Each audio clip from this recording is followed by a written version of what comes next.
recognizes coaches who push boundaries, and he's also been awarded the U.S. Small Business Association's SCORE Gold Award for Outstanding Facilitator and Presenter. Michael has over 3 decades of experience providing executive development and developing highly innovative and engaging strategic talent development solutions. He has strengthened the talent at the United States House of Representatives, where he served as Director of Learning. He's headed also leadership development at Samsung and American Airlines and Deloitte. Today, Michael is joining us to share some of his brilliance associated with his new book, Why Smart Leaders Do Stupid Things, Lessons Learned from Lousy Leaders. Welcome, Michael.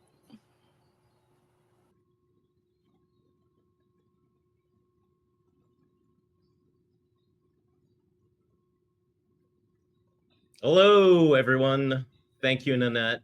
It's always hard to follow a star, so thank you, Donna, for kicking us off today. So, funny story, a couple months ago, I asked Alexa, when is National Leadership Day? And she thought I said National Tequila Day, which was 2 days ago. So, happy belated National Tequila Day if you're celebrating. And I'm glad everyone found National Leadership Day for today. So my name is Michael Krumpak. Thank you, Nanette, for the introduction. I run a company in South Florida called L4 Learning Solutions. And I was talking to a buddy during COVID. I've been in HR and talent management, leadership development for over 30 years or so. So I've seen a lot of things and I've heard a lot of things. I was sitting down with my friend. We were both in this coaching training together. And he's like, you know what, Michael, you should write a book. And I'm like, you know what, maybe I should. So over the past few years, I've written a book called Why Smart Leaders Do Stupid Things, Lessons Learned from Lousy Leaders. And typically people have like 2 reactions. There's like, oh, what a catchy title. That sounds interesting. Or, oh my gosh, Michael, why would you call anyone stupid or lousy? So the whole point of this book and the point of my presentation today is I think there's so much value in looking back and analyzing those lessons that we've learned from people that have not been successful. And this isn't an opportunity to criticize or judgment, but rather explore, discover, reflect. And those of you that are familiar with Planet Fitness, they say they have a judgment-free zone. I invite you to take that posture today to have a judgment-free zone. So let me advance my slide here. Okay, so my company does one thing. We focus on building leadership pipelines. And our belief is that you need a steady stream of ready now leaders to drive growth, maintain momentum, and create a competitive advantage. So the book, the coaching, the consulting, the speaking, everything is designed to empower leaders to reach their potential and for organizations to have a very rich, solid leadership pipeline. And for those of you that like freebies, I'm always looking for a deal or a Groupon or a coupon. I'm going to give away free books, 5 of them. So there's a QR code on your screen. I'll share it with you later as well. You can enter to win an advanced copy of the book, and that entry form will be open until midnight tonight.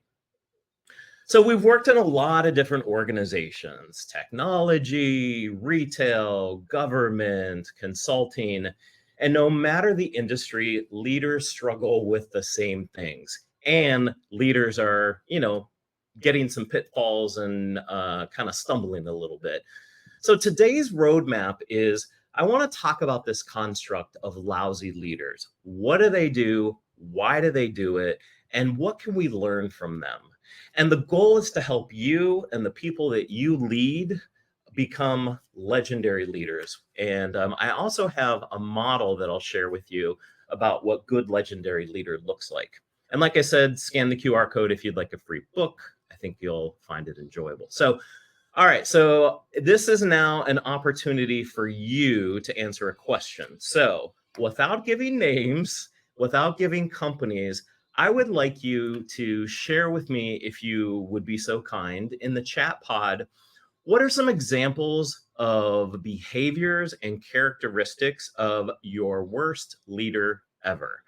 So I'll start with a couple examples. I don't know if this would be worst leader ever, but I remember talking to, let's just say, a senior executive, and one of the directors came into his office and resigned.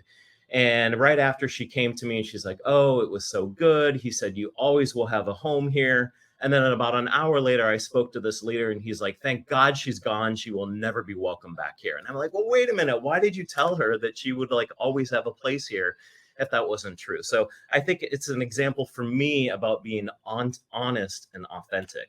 So screaming at employees, Virginia, oh my gosh. Yeah. I once saw a leader jump on a table and walk across it and scream and yell at someone. So it's amazing what some lousy leaders and toxic leaders do. Screaming at employees, oh yeah, lack of accountability, lack of follow through. Thank you, Rachel, for that. Super, super critical, super picky, always wanting to be right, micromanager, leading with fear. Oh my gosh, you guys get it. So that is the dark side of leadership. And that's what we're going to call today as lousy leadership. So let's look at what legendary leadership is. And the father of leadership development is Warren Bennis. He passed away, unfortunately, about 10 years ago. He was a college professor, wrote about 30 books, and he says managers do the right things. Leaders do things right. And I think that's really important. And our philosophy is that everyone can be a leader. It's not just someone who manages people, but we all have opportunities to step it up, be role models, provide feedback to our peers, follow through, not be micromanaging, not be highly critical, all the things that you said. And there's an opportunity to really do the right thing. So we all have the same number of hours in the day. How do you prioritize that? A lot of that deals with your leadership. So why do we look at lousy leadership? Well, there's not a lot of examples of lousy leaders out there. And there's lots of gaps between legendary leadership and lousy leadership. And sometimes if we can pause for a moment and think about those people that maybe they started with a positive intention, maybe they meant really good things, but for some reason over time, they fell down this slippery slope and they became more on that lousy side. So I don't think anyone wakes up and says, "Gosh, I'm going to be a lousy leader today." But I think over time, if you're not getting feedback through your coworkers, your executives, if you're not engaging in a 360 tool to identify some of your hidden strengths and blind spots, if you're not engaging in coaching, if you're not reading and staying current on what the latest leadership trends are, there's an opportunity for you to become less legendary, let's say. All right, so here's a statistic.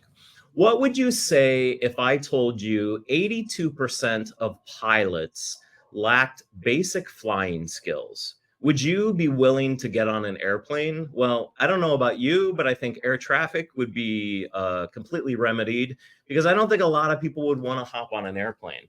Well, Gallup did a study recently, and they said 82% of employees state that their boss lacks basic leadership skills.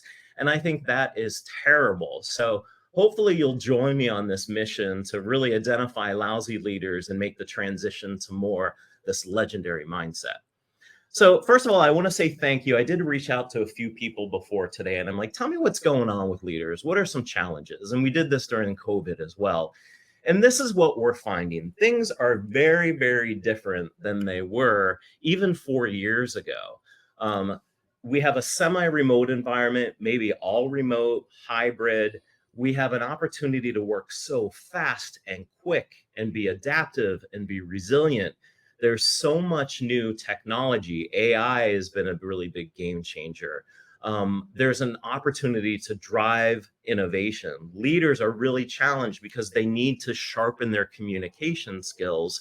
And there's employees that are not engaged. And as leaders, we have a responsibility and an obligation to empower and develop those leaders. So to do that today, we're going to look at the dark side of leadership. And I caution you, this is kind of like a PG-13 topic for today. So I apologize in advance for my horrible sense of humor and some negative examples here.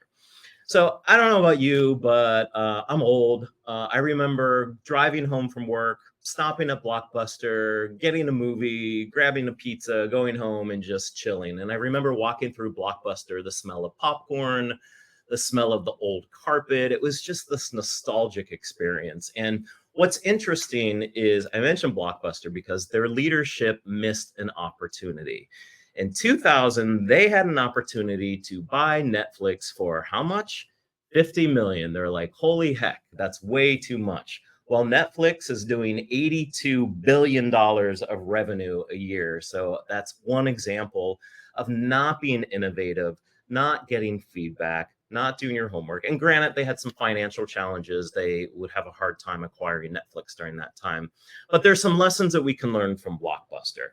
But the real thing, and I watched this documentary last night, was on Theranos. And I don't know if you're familiar with Theranos, but they had this technology where instead of taking a whole vial of blood, you could just prick your finger, get a drop of blood, put it in this machine that looked like a desktop printer, and it's going to give you your results in about 15 minutes or so.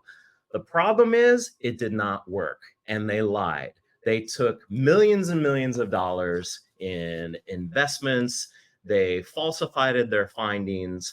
Patients got sick. People had heart attacks. Employees committed suicide. It was just a horrible, horrible, horrible example of what a toxic leadership culture is. And while I think they aspired to have like, yeah, let's be innovative, let's find a new way of like giving people quick test results, the way that they did it was not very effective.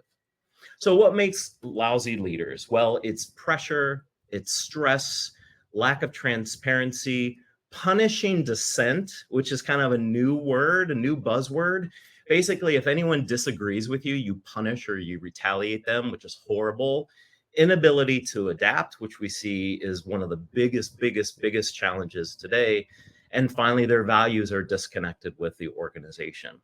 So that's what makes a lousy leader. And if you think of it like a souffle, it's like if there's too much pressure, it's going to flop. If there's not enough transparency, it's going to not bake the right way.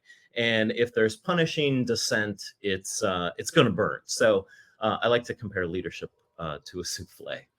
So let's talk about Stanford experience. So my background is in industrial organizational psychology, and I remember learning about the Stanford prison experiment. This happened a long time ago in 1971. They basically used the basement of a building at Stanford University, and they created this prison. They had students play cops and officers and such, and then they had the actual prisoners. And over time, even though this was like a simulation, the people that were playing the prison guards became very abusive, sadistic. They were using violence. They were being authoritative. The prisoners became sick. Some of them had to be rushed to the hospital.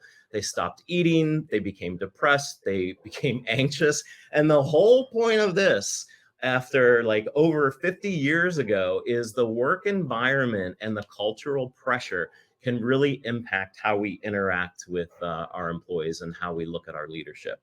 So now let's go back to Theranos, and the CEO was Elizabeth Holmes. She said this quote, and you can look it up on YouTube, watch the documentary as I did last night. She said, asking yourself whether you're wrong is a really good thing. If you feel really strong conviction that you're doing the right thing, so wait for it, this is what she said, then keep going. So for me, I think that was her derailer, where she stopped asking for feedback. She stopped looking at empirical evidence. She kept marketing her process. They had partnerships with Walgreens, for crying out loud. And all of a sudden, and she's serving 11 years in jail. So we can learn a lot from Ms. Holmes about deceptiveness, about lack of accountability, about ethical misconduct, and all the fears. So she had like all this like detached reality where I think she was so visionary and passionate, she stopped like paying attention to what was going on around her. And I think that's super important. So all this to say, it's important to look at the lessons that we learn from lousy leaders. So going back to I talked about how what would you do if 82% of pilots couldn't like fly an airplane? So it's really interesting. I'm fascinated with airplanes. One of my like favorite shows to watch is called Air Disasters. And basically the punchline here, pretty much every accident is due to bad leadership or bad communication in some fashion or form. And I'm fascinated with it. But it's interesting. If you look at what happens after a disaster, the NTSB goes in, they find the black box, they take photos, they interview people, they do this whole big analysis to find out what broke so that we can fix it going forward. And I think the same opportunity holds true for us of looking at lousy leadership to dissect the disasters that other people have had and how can we build better cultures and organizations and become stronger leaders from that. So thank you, Elizabeth, for the lessons that we've learned from you.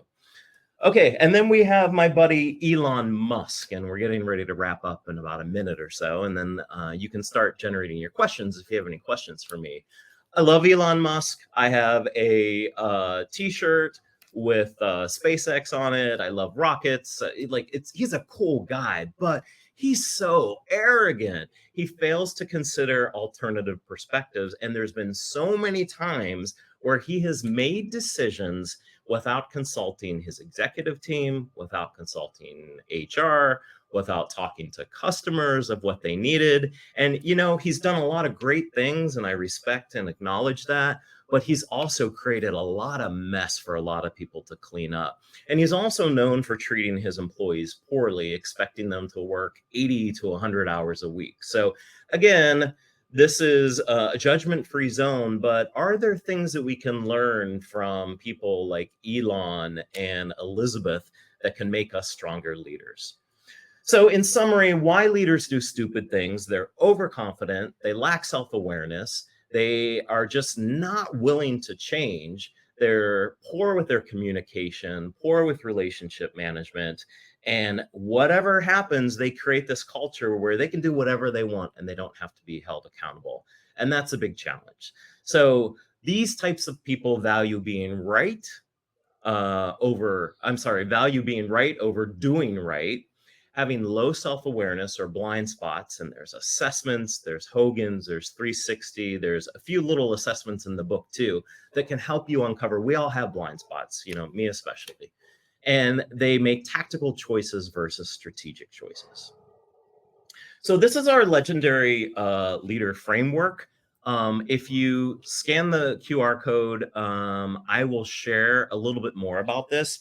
But I want to invite you just to look at two things. And those two things are liberation, which is the first one, and yielding. Like typically there's not a lot of evidence in those competency models for that. So yielding is really creating an environment. Liberation is creating an environment where you facilitate transparent communication. You encourage others to speak freely. You actively welcome people to engage. And yielding is empowering others to motivate them, to inspire them, and to help them be innovative. And this is the frame that we use in the book to share the lessons learned.